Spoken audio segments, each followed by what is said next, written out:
Inter విద్యార్థిని హత్య పెద్ద ఎత్తున సంచలనం రేపుతున్నటువంటి నేపథ్యం. ముఖ్యంగా ఆ అమ్మాయి 3వ తేదీ ఇంటి నుంచి వెళ్ళిపోయిన నేపథ్యంలో ఈరోజు ఏకంగా ఆమె విగత జీవిగా మారినటువంటి నేపథ్యంలో మరి పోలీసులు ఉన్నారు, ఏం చెప్తారు సార్? ఏంటి సార్ ఆ అమ్మాయి విషయం ఏంటి, ఏం జరుగుతుంది? నమస్కారం అండి. మాకు 4వ తేదీ ఒక ఫిర్యాదు వచ్చింది వాళ్ళ అమ్మాయి వాళ్ళ తల్లిదండ్రుల నుంచి. 3వ తేదీ రాత్రి 9 గంటలకు అమ్మాయి కొద్దిగా ఇంటి నుంచి కొద్దిగా దూరం నడిచిపోయి ఒక 2 వీలర్లో ఎక్కి వెళ్ళిపోయిందని ఒక ఫిర్యాదు వచ్చింది. మేము వెంటనే ఎఫ్ఐఆర్ చేసినాం. ఎఫ్ఐఆర్ చేసిన తర్వాత వాళ్ళు ఎఫ్ఐఆర్లో ఎవరైతే అనుమానాస్పద వ్యక్తులని చెప్పినారో వాళ్ళందరినీ తెచ్చి విచారిస్తున్నాము కూడా, ఇంకా కూడా విచారిస్తున్నాము. ఆ క్రమంలోనే మాకు ఆమె చనిపోయి పడిందని తెలిసింది. ఇది పోయిన రోజే చనిపోయి ఉంటుంది అని మేము భావిస్తున్నాము. అంటే బాడీ స్టేటస్ని బట్టి అది మెడికల్ ఆఫీసర్ వాళ్ళు చెప్తారు.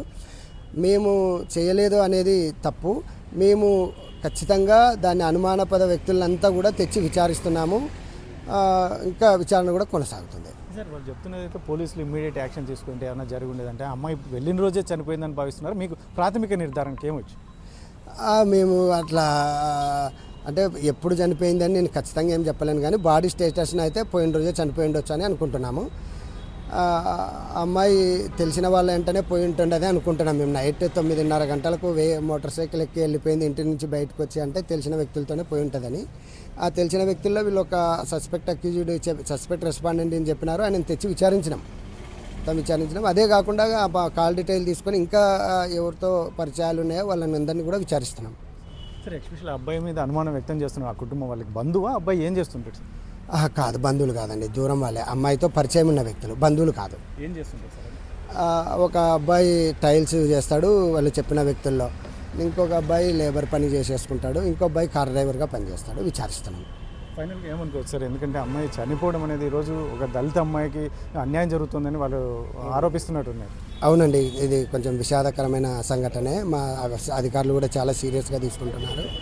మేము దీన్ని ఎట్లయినా కానీ కల్ప్రిట్స్ని ఖచ్చితంగా పట్టుకుంటాం. సిఐ గారు చెప్తున్నటువంటి విషయం, అమ్మాయి ఏదైతే ఉందో చనిపోయినటువంటి నేపథ్యంలో ఈరోజు ఏకంగా ఇంట్రాగేషన్ చేస్తున్నాం. వాళ్ళు చెప్పినటువంటి వెంటనే మా కంప్లైంట్ వచ్చిన రోజే ఎఫ్ఐఆర్ కూడా నమోదైంది. ముఖ్యంగా 3వ తేదీ అమ్మాయి ఇంటి నుంచి వెళ్ళిపోతే మరుసటి రోజే మాకు కంప్లైంట్ వచ్చింది. వచ్చిన వెంటనే మేము కూడా ఎఫ్ఐఆర్ నమోదు చేసామని ఒకవైపు చెప్తున్నాం. మరోవైపు ఈ ఏదైతే ఉందో ఫోన్ కాల్స్ కావచ్చు, ఇటువంటివన్నీ మేము కూలంకషంగా మేము దాన్ని ఇది చేస్తున్నాం. కాబట్టి ఇటువంటి పరిస్థితుల్లోనే ఆ అమ్మాయి ఎవరెవరితో కాంటాక్ట్లో ఉంది, ఇలాంటి ఇతరత్ర అంశాలపై మేము అందులో ముఖ్యంగా వారు ఆరోపిస్తున్నట్టుగా పోలీసులు స్పందించలేదు అంటే మాత్రం మేము ఆ రోజు ఎఫ్ఐఆర్ చేసాం. వీరు చెప్పిన వారి మీద తీసుకుని వారిని ఇంట్రాగేషన్ కూడా ఇప్పటికి కూడా ఇంట్రాగేషన్ చేస్తున్నాం. కాబట్టి ఈరోజు మాకు అనుమానాస్పద స్థితిలో మాకు కంప్లైంట్ తెలిసినటువంటి నేపథ్యం అన్నోన్ బాడీ అని వాళ్ళ పేరెంట్స్ని తీసుకెళ్తే అమ్మాయిగా గుర్తించారు. కాబట్టి ఖచ్చితంగా వీరికి న్యాయం జరిగే విధంగా ఎవరైతే ఉన్నారో ఈ హత్యకు పాల్పడిన వారిని ఖచ్చితంగా కఠినంగా శిక్షలు అమలు అయ్యేలా మాత్రం మేము వ్యవహరిస్తామని చెప్పేసి సిఐ రాజేంద్రనాథ్ యాదవ్ చెప్తున్నారు.